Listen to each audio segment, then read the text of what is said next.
জাহান্নাম এর ভয়াবহ অবস্থা কি হবে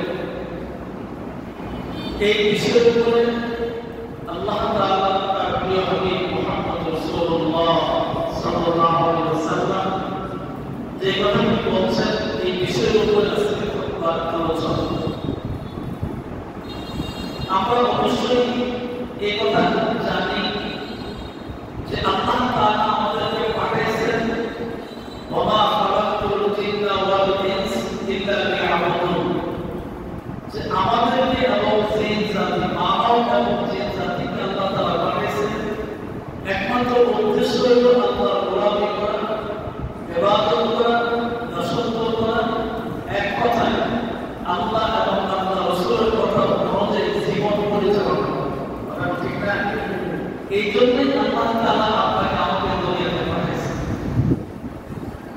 এই আয়াতের অনুযায়ী যদি পৃথিবী থেকে আমল করে মানে আল্লাহ তাআলা তাকে জান্নাত দান করবেন। সুবহানাল্লাহ।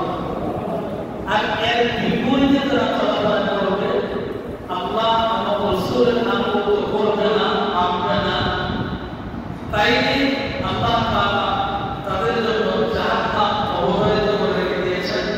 তাদের জন্য জাহান্নাম আল্লাহ পাক রেখেছেন যে জাহান্নামের ভয়াবহ আগুনে জ্বলতে হবে। সেই জাহান্নামের অবস্থা বলতে যে আল্লাহ তাআলার প্রিয় হাবিব প্রথমেই বলছেন যে আল্লাহ তাআলা তার কতগুলো গুণের ভিতরে একটা গুণ হলো ফাইয়া আইয়ুহার রাজুলনা ইলাল্লাহির রাহমান। আল্লাহ পাকের দয়া অনেক বেশি, আল্লাহ পাকের দয়া অনেক বেশি। কারণ আল্লাহর দয়া মতো দয়া পৃথিবীতে কারো নেই।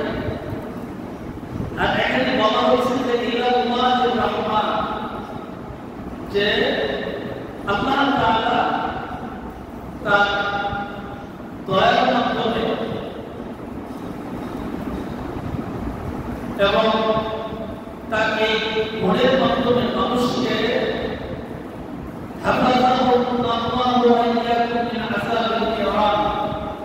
তাদেরকে আল্লাহ তাআলা দুজকের আযাব থেকে রক্ষা করবেন। এটা আল্লাহর ওয়াদা। যদি আল্লাহ তাআলাকে মানুষগুলো রহমান এবং রাহিম এই বিশ্বাসের উপরে আমল করে এবং ভয় করে, তাইলে অবশ্যই আল্লাহ তাআলা হচ্ছে হাফাজাল্লাহ ওয়া ইয়াকুম মিন আযাবিন নিরাম। অবশ্যই আমি আল্লাহ ওয়াদা করলাম তোমাদেরকে জাহান্নামের আগুন থেকে কি করব, আমি আল্লাহ তাআলা রক্ষা করব, হেফাজত করব। আযাবুহা শাদীদুন আলাইহি লা ইউসবার ওয়ালাকিন লা মামাররা মিনহা হিনা ইউরমা। দুজকের আযাব একটা কঠিন আযাব, যেটা অসহনীয়, যেটা পৃথিবীর কেউ সহ্য করতে পারবে না। কিন্তু আল্লাহ তাআলা তার হুকুম যখন দিবেন এই দুজকের আগুন থেকে পালায়া যাওয়ার মতো কোনো ব্যবস্থা থাকবে না।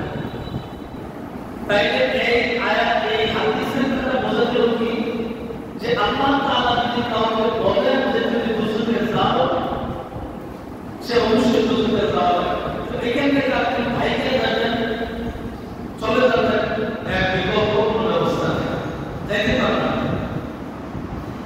وقال النبي صلى الله عليه وسلم نبي বলেন ওহিদা আল্লাহ আল-ফাসাদাত হাত্তা মারা, যে আল্লাহ তাআলা জাহান্নাম যে বানাইছেন এই আগুনটা দিয়ে যে মানুষকে আযাব দিবেন, এই জাহান্নামের আগুনকে আল্লাহ তাআলা 1000 বছর তাপ দিয়েছেন।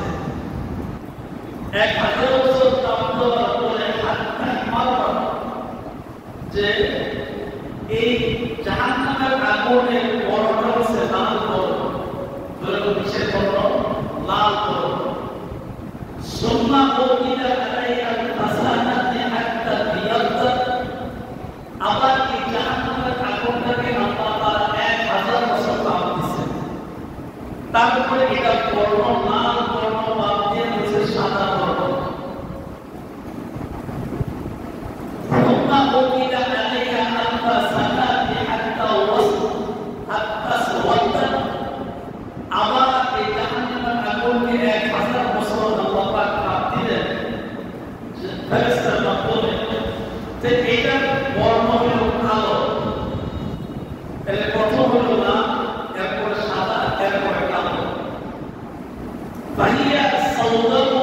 মুসলিমা এইরকম একটা কঠিন রাসূল সাল্লাল্লাহু আলাইহি ওয়াসাল্লাম বলছেন যে কৃষ্ণ অন্ধকার মানে কালো কালো এরকম একটা আগুন দিয়ে মানুষকে জাহান্নামে পোড়ানো হবে। এই জাহান্নামের আগুন মানুষ তো সহ্য করতে পারবে, মানুষের সহ্য করা সম্ভব না। তাই এই জাহান্নামের আগুন থেকে বাঁচতে হলে আল্লাহ এবং রাসূলের আনুগত্যের বাইরে কোনো কাজ কোনো ঈমানদার মুমিন বান্দাবান্দি করতে পারে না। তাহলে আমরা স্পষ্ট বুঝলাম কি জাহান্নামের আগুন থেকে বাঁচতে হলে আল্লাহ এবং রাসূলের আনুগত্য করতে। وقال عليه الصلاة والسلام নবী বলেন أحوال أهل النار أزالة أبو طالب وهو متنعم بالنعلين يغلي منهما دماغه رواه البخاري। البخاري শরীফের হাদিস আল্লাহ রাসূল বলেন যে জাহান্নামের ভিতরে মানুষদেরকে যখন আযাব দেওয়া হবে ভয়াবহ এক আযাব, এই আযাবের ভিতরে সবচেয়ে কম আযাব হবে আবু তালেব। আযাবটা কি? তার পায়ের ভিতরে জাহান্নামের দুইটা স্যান্ডেল দুইটা জুতা পরে দেওয়া। এটা তাপে আবু তালেবের মাথার মগজগুলো কম্পন করবে এবং মাথার মগজগুলো তোলতে থাকবে, মানে মাথার মগজ আর মাথায় থাকবে না, এটি বাহির হয়ে যাবে। তাই এই হলো জাহান্নামের আযাব একেবারে কম, দুইটা শুধুমাত্র জুতা তার পায়ে পরে দেওয়া। তাই এইটা তাপে যদি আবু তালেবের এই অবস্থা হয় তাইলে বাকি জাহান্নামের অবস্থা কি হবে? অবশ্য আবু তালেবের আযাব কেমন হবে? একমাত্র কারণ হলো মুহাম্মদ রাসূলুল্লাহ সাল্লাল্লাহু আলাইহি ওয়াসাল্লাম ওনাকে উনি এত ভালোবাসতেন, ওনার বিবি উনি বলছিলেন যে বিবি আমার সন্তানকে মুখে রুম্মা দেওয়ার আগে খাওয়ানোর আগে আমার ভাতিজাকে আগে খাওয়াই। নবীজির কথা বলছে, সে যদি খাওয়া দাওয়া করার পরে থাকে ওই আমার সন্তানকে খাওয়াবে, তাহলে আগে আমার ভাতিজা খাবে তারপর আমার ছেলে মেয়ে খাবে। সুতরাং আমার ভাতিজার না খাওয়াই আমার কোনো সন্তানকে খাওয়াবে। এত আদর করতেন নবী এবং নবীর শেষ যে চেষ্টা করেছিলেন রুহটা বের হওয়ার আগে, চাচা পৃথিবীর কেউ শুনবে না, শুধুমাত্র আপনি আমার কানে কানে বলেন যে আপনি শুধু কানে কানে বলেন যে লা ইলাহা ইল্লাল্লাহ মুহাম্মাদুর রাসূলুল্লাহ সাল্লাল্লাহু আলাইহি ওয়াসাল্লাম। আপনি শুধু এই একবার এই কালিমাটা উচ্চারণ করে যান, পৃথিবীর কেউ শোনার দরকার নাই, আমি সাক্ষী, আমি সম্মিলিত। আমি আল্লাহর কাছে বলবো যে আপনি দুনিয়া থেকে বিদায়ের শেষ মুহূর্তে আপনাকে পৌঁছে আল্লাহ কুদরত তকদিরে নাই, কপালে নাই, করে কেউ হয়তো আবার এরকম বলছিলেন যে পড়ছে, নবীজি বলছেন যে নাকি আমি নিজের কানে শুনিনি। যেহেতু আমি নবীজি নিজের কানে শুনি নাই, এটার জন্য আমি আল্লাহর কাছে সাক্ষ্য দিতে পারবো। তো নবীজি যাকে সবচেয়ে বেশি মায়া করতেন সে চাচা আবু তালেবের পায়ের মধ্যে দুইটা জুতা পরানো, এটা হলো জাহান্নামীদের মধ্যে সবচেয়ে কম আযাব। সবচেয়ে কম আযাবের অবস্থা যদি এরকম হয় তাইলে পুরো আযাব যাকে আল্লাহ পাক দিবেন তার অবস্থা কি হবে? এই জন্য জাহান্নামের আগুন থেকে বাঁচার জন্য আল্লাহ এবং আল্লাহ রাসূলের আনুগত্যের বাইরে কোনো কাজ ঈমানদার করতে পারে না। وقد جاء في الحديث الشريف إن في النار حية كعمس البخت تلسع إحداهن الأسدع لسعة فيجد حقوة 40 حريفا خريفا وإن في النار الأقارب كعمس النغاة المواكب تلسع إحداهن الأسعة فيجيب حقوة 40 حريفا رواه أحمد। এখানে হাদিসটা যদি আল্লাহ পাক এর হাদিসের মাধ্যমে প্রকাশ করেছেন, হাদিসে আছে যে দুজুকের ভিতরে খোরাসানি ওদের মতো অনেক অজগর সাপ থাকবে। এইগুলো যদি কাউকে একবার ধ্বংস করে কমপক্ষে 40 বছর পর্যন্ত এটা যন্ত্রণা, এটা বিষ, এটা কষ্ট ভোগ করা লাগে কমপক্ষে 40 বছর। আর এটার ভিতরে এক প্রকার কিছু পোকা বিচ্ছু থাকবে। এই বিচ্ছুগুলো যদি কাউকে ধ্বংস করে তাও 40 বছর পর্যন্ত এটা যন্ত্রণাই ভোগ করতে থাকে। রাসূল সাল্লাল্লাহু আলাইহি সাল্লাম বলেন যে এই জাহান্নামের আগুন এমন একটা আগুন যে জাহান্নামের আগুনটাকে আল্লাহ তাআলা 70টা ভাগ করছে। এই 70টা ভাগ করার পরে একটা ভাগ পৃথিবীতে আল্লাহ তাআলা ছড়ায় দিয়েছে। পৃথিবীর আগুন আমাদের দেশে যেরকম ইট বাট্টায় চলাতে বিভিন্ন জায়গায় বেকারি হয়েছে সোলার ভিতরে যেখানে দেখেন আমরা আগুন দেখি, এই আগুনগুলো দেখে কিন্তু আমরা ভয় পাই। তো বাংলাদেশের আগুনের চেয়ে আরো অনেক তাপমাত্রা আগুন আপনি দেখতে পারবেন ইটালির রোমে, ওইখানে আগুনের পাহাড়ি আছে, সারা বছর আগুন উত্তপ্ত, কোনো সময় বলা উপরের দিকে উঠে আমার এলাকার ক্ষতিগ্রস্ত। পৃথিবীর বিভিন্ন জায়গায় আগুনের পাহাড় আছে। তো ওইগুলি দেখতে খুব ভয়ানক, খুবই অবস্থা খারাপ হয়। কোনো সময় পৃথিবীর বিভিন্ন প্রান্তে আগুন এমন করে জ্বালিয়ে পুড়িয়ে দেয় যে পুরো এলাকায় মানুষ দূরে চলে বসবাস করতে পারে।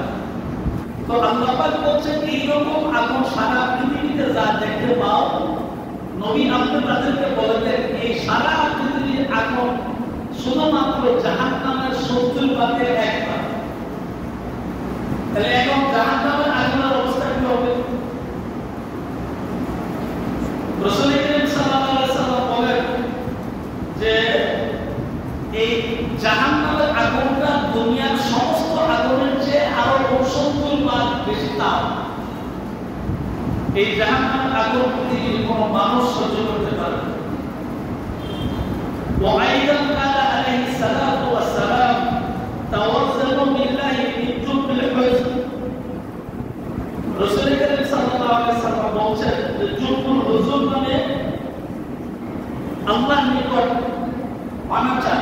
সাহাবীগণ জিজ্ঞাসা করলেন ইয়া রাসূলুল্লাহ জুবুল হুজুন এই বিষয়টা কি, শব্দটা কি, এটা কি?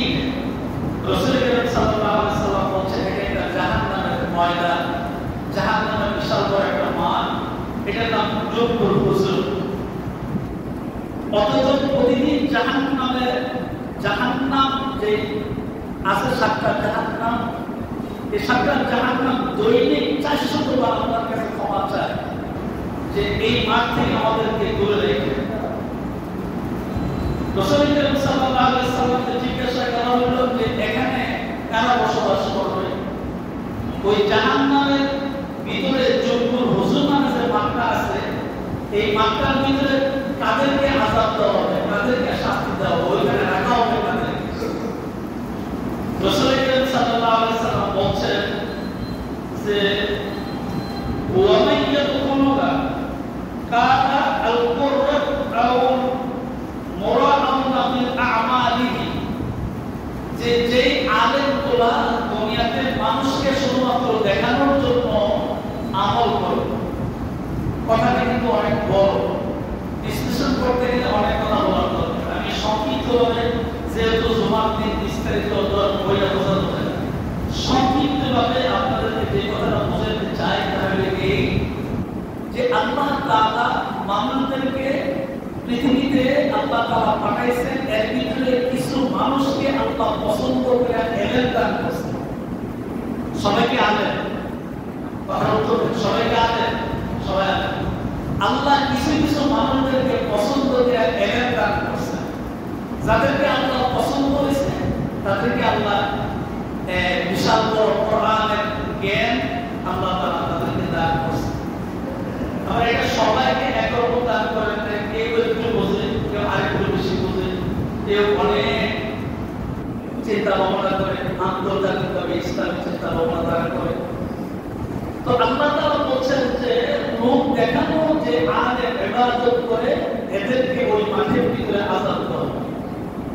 এখন মানে কথাগুলি বললে অনেক কথা বলা লাগে, এই জন্য আল্লাহ তাআলা যে এলেম দান করছেন, এলেমটা দুই প্রকার, একটা এলেমে শরীয়ত, একটা এলেমে মারাফত। এলেমে শরীয়ত যেটা, এটা আপনি আড়াইবারে সোনাকান্দা ধামতি বাংলাদেশের বিভিন্ন যে মাদ্রাসা আছে ওইগুলোতে পড়ে আপনি অর্জন করতে পারেন, সেটা আলিয়া হোক, কওমি হোক, যাই হোক। আপনি ওই মাদ্রাসাগুলোতে ভালোভাবে পড়ালেখা করলে আপনি এলেমে শরীয়ত অর্জন করতে পারেন। আর এলেমে মারাফত অর্জন করতে হলে তখন একটা আলেমের ভিতরে আল্লাহর ভয় থাকে, পুরোপুরি ভয় থাকে। তো যে আলেম এলেমে মারাফত অর্জন করে না, শুধু এলেমে শরীয়ত অর্জন করে, ওই আলেমের ভিতরে পরিপূর্ণ আল্লাহর ভয় থাকে না। এই জন্য কোন কোন আলেম অনেক অধিক পরিমাণে জ্ঞান রাখে, কিন্তু ওই জ্ঞান অনুযায়ী তার ভিতরে আমল থাকে না, তার ভিতরে ওই রকম ভয় থাকে না। এই জন্য ওই রকম আলেম দুনিয়াতে দুনিয়ার লোক থাকার কারণে সে অনেক কিছু করতে পারে, ওইটা করতে যায় তার ভিতরে কোনো ভয় কাজ করে। তো এই কথাগুলি বুঝাইতে গেলে আরো অনেক সময় দরকার, আমার সময়। তাহলে আমি আপনাদেরকে সংক্ষিপ্তভাবে যেটা বুঝাতে চাইলাম তা হলো এই যে যেই এলেম অর্জন করার পরে পরিপূর্ণভাবে আল্লাহর ভয় তার ভিতরে কাজ করে, যে এলেম অর্জন করার পরে রাসূলের পরিপূর্ণ সুন্নাত তার ভিতরে আমল থাকে, তাইলে সে এলমে শরীয়ত এবং এলমে মারাফত অর্জন করবে, তার ভিতরে পরিপূর্ণ আল্লাহর ভয় কাজ করে, রাসূলের সুন্নাতের আমল কাজ করে। তো এই রকম পরিপূর্ণ আলেমকে আল্লাহ তাআলা জাহান্নামের আগুনে পোড়াবেন না। যিনি এলেম অর্জন করার পরে নিজে আমলও করে না, বরং এলেম অর্জনের মাধ্যমে মানুষের ক্ষতি করে, আমলের ক্ষতি করে, ঈমানের ক্ষতি করে। প্রশ্ন আসতে পারে এটা আবার কেমন কথা? এই কথা বোঝাইতে গেলে বিস্তারিত বলা হয়। একেবারে সংক্ষিপ্ত কথা হলো, যে লোকটা এলেম অনেক অর্জন করার পরে দুনিয়ার লোভ বেশি থাকে, তার দ্বারা দুনিয়ার মানুষের ক্ষতি হয়, তার এলেম দ্বারা দুনিয়ার মানুষের কোনো উপকার হয় না। বোঝা গেল? যেমন আড়াইবারের গোলাম মাকবুল পীর সাহেব, উনি এলেমও অর্জন করছেন এবং আমলও করছেন। অতীতের প্রত্যেকটা আলেম, অতীতের যারা আলেম ছিল, মুরব্বী, আমাদেরকে তারা পড়াইছে, অথবা এর আগে যারা ছিল, এদের ভিতরে এলমে শরীয়ত ছিল, এলমে মারাফত ছিল, মানে তাদের ভিতরে আল্লাহর ভয় কাজ করছে। তারা যেরকম এলেম অর্জন করছে ওই অনুযায়ী আমল করার চেষ্টা করছে, কাউকে হাতি দেয় নাই, ওরা হাতি ছাড়া অন্য কোনো বাজে কথা বলে নাই, দুনিয়ার কোনো স্বার্থ তাদের ভিতরে কাজ করে। তো যাদের ভিতরে দুনিয়ার কোনো স্বার্থ কাজ করে নাই, তারা প্রকৃতপক্ষে আলেম, তাদেরকে আল্লাহ জাহান্নামে পোড়াবেন না। আর যাদের ভিতরে এলেম অর্জন করার পরে, কোরআন জানার পরেও দুনিয়ার স্বার্থ তাদের ভিতরে কাজ করে, তারা দুনিয়ার কোনো স্বার্থ উদ্ধারের জন্য আল্লাহর ভয় থাকে না। যেইটা তো এটা তার কাজ সেটা হাসিল করে, যেইটা তো আল্লাহ পাক বলছেন এইরকম আলেমদেরকে আল্লাহ তাআলা কি করবেন? চুকুর হুজুর নামে মাঠে নিয়ে তাদেরকে আল্লাহ শাস্তি দিবেন। এই জন্য সংক্ষিপ্ত কথা হলো যে আমরা লাইনটা করছি আল্লাহ, তাহলে আমরা খুব চিন্তা ভাবনা করি, আমরা আল্লাহ এবং রসুলের কথা অনুযায়ী তার আনুগত্য করা লাগবে এবং দুনিয়াতে চলা লাগবে। খুবই কঠিন একটা সময়, এই সময়ের ভিতরে এইভাবে আমরা খুব চিন্তা ভাবনা করে আমল করা, কথাবার্তা বলা, জবান ঠিক রাখা, এগুলি খুব অনেক কঠিন বিষয়। এই জন্য আল্লাহ তাআলা আমাদেরকে জাহান্নামের আগুন থেকে বাঁচার তৌফিক আল্লাহ তাআলা আমাদেরকে দান করুন। সকলে বলেন আমিন। জবান খুলে কোন আমিন। জাহান্নামের আগুন থেকে বাঁচতে হলে এই জমিন আল্লাহ আকাশ আল্লাহ, আমার হায়াতের মালিক আল্লাহ, মওতের মালিক আল্লাহ, রিজিকের মালিক আল্লাহ, আপনার সমস্ত কিছুর মালিক আল্লাহ, ওইটা মনে করেই আল্লাহর ভয় নিয়ে দুনিয়ার জিন্দেগি করা লাগে। এবং রাসূল করিম সাল্লাল্লাহু আলাইহি সাল্লাম যে আমলগুলো করার জন্য বলছেন, এইভাবে আমলগুলো করা লাগবে, তাইলে অবশ্যই আমরা কি করতে পারবো? আল্লাহ এবং রাসূলের কথা অনুযায়ী জাহান্নামের আগুন থেকে বাঁচতে পারবো, আল্লাহর জান্নাতের নিয়ামত ভোগ করতে পারবো। খুব খেয়াল করে রাখবেন। আল্লাহ পাক হাদিসে রাসূল করিম সাল্লাল্লাহু আলাইহি সাল্লামের মাধ্যমে বলছেন যে জাহান্নামের অনেকগুলো মাঠের মধ্যে একটা মাঠ থাকবে, হাবহাব নামে একটা মাঠ থাকবে। রাসূল করিম সাল্লাল্লাহু আলাইহি সাল্লামকে প্রশ্ন করা হয়েছে, হাবহাব মাঠের মধ্যে কাদেরকে শাস্তি দেওয়া হবে? রাসূল করিম সাল্লাল্লাহু আলাইহি ওয়াসাল্লাম বলছেন, ইন্না ফি জাহান্নামা লা ইউযিউ ইবাদু লাহু হাবহাব ইয়াসকুনু কুল্লু জাব্বার। রাসূল করিম সাল্লাল্লাহু আলাইহি সাল্লাম বলছেন, ওই মাঠের মধ্যে ওই এক শ্রেণীর মানুষদেরকে শাস্তি দেওয়া হবে যারা দুনিয়াতে মানুষের উপরে অত্যাচার করেছে, জুলুম করেছে, তাদেরকে ওই মাঠের মধ্যে শাস্তি দেওয়া হবে। তাইলে কারা জুলুম করলো, কারা জুলুম করে নাই, এটা আপনার জ্ঞানের দ্বারাই আপনি বুঝে নেবেন। আপনার জ্ঞানের দ্বারাই আপনি বুঝে নেবেন, আপনার আকলের দ্বারাই আপনি বুঝে নেবেন যে আপনি কি কারোর উপরে জুলুম করছেন কি করেন নাই। আমি কি কারোর উপরে জুলুম করছি কি করি নাই। আমি কি আমার আপন মানুষের উপরে জুলুম করেছি। আমি কি আমার পরিবারের একজন গার্জিয়ান হওয়ার পরে পরিবারের সদস্যদের উপরে কি আমি জুলুম করেছি। আমি কি আমার স্ত্রীর উপরে জুলুম করেছি। মা বোনের এই হাদিসটা থেকে শিক্ষা নিতে হবে, আমি কি আমার স্বামীর উপরে জুলুম করেছি। আপন বড় ভাই সে তার পরিবারের দায়িত্ব নেওয়ার পরে বুঝতে হবে, আমি কি আমার ছোট ভাইদের বোনদের উপরে জুলুম করেছি। আমি এলাকার মেম্বার হওয়ার পরে আমার বুঝতে হবে, আমার ওয়ার্ডের জনগণের উপরে কি আমি জুলুম করেছি। না, এটা কোনো রাজনীতির ওয়াজ না, এটা আল্লাহর কথা এবং রাসূলের হাদিসের ওয়াজ। আপনাকে জনগণ ভোট দেওয়া চেয়ারম্যান বানাইল, আপনি কি আপনার ইউনিয়নের উপরে জুলুম করেছেন কিনা। আপনাকে একটা এলাকা ভিত্তিক এমপি বানানো হলো, কিয়ামতের দিন আপনাকে জিজ্ঞাসা করা হবে আপনার এলাকার উপরে আপনি কি জুলুম করছেন না ইনসাফ করেছেন। আপনাকে গোটা দেশের মন্ত্রী বানানো হলো, আপনি কি আপনার গোটা দেশের মানুষের উপরে আপনার দায়িত্বের মধ্যে যা ছিল এই বিষয়ের উপরে কি আপনি জুলুম করছেন না ইনসাফ করছেন। আপনাকে দেশের প্রধান বানানো হলো, আল্লাহ পাক কাউকে ছাড় দিবেন। আপনি কি দেশের মানুষের উপরে কি জুলুম করেছেন না ইনসাফ করেছেন।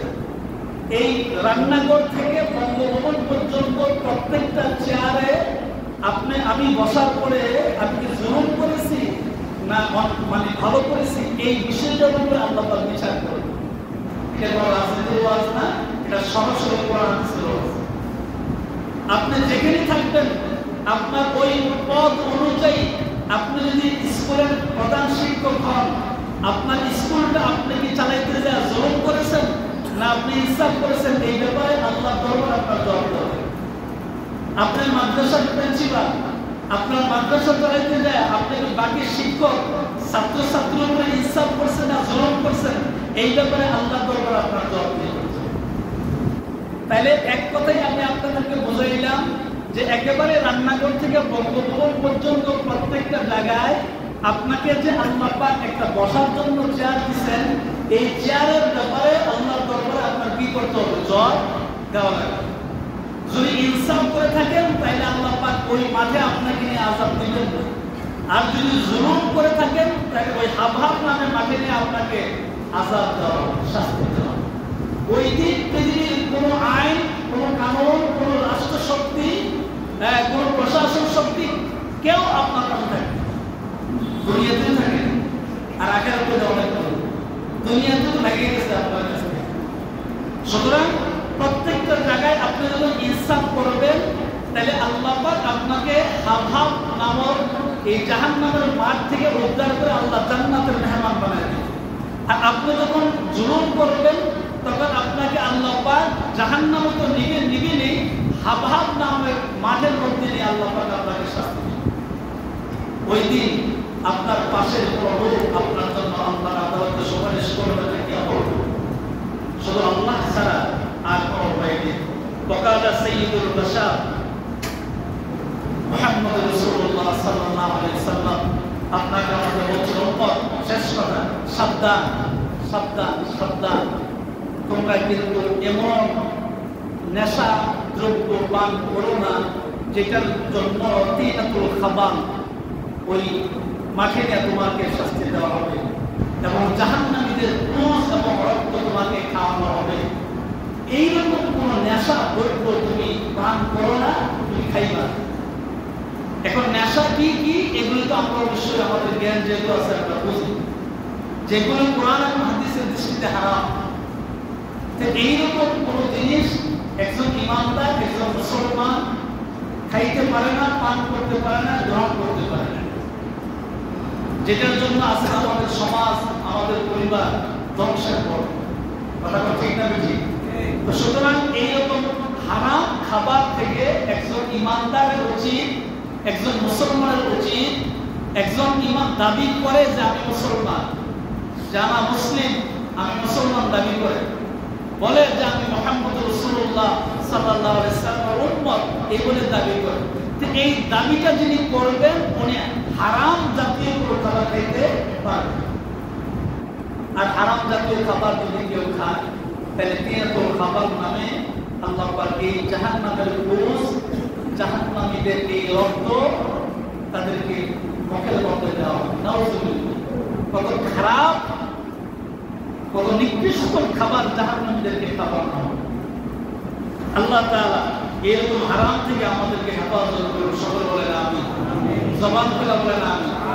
এখানে লাইনটা শুরু করুন।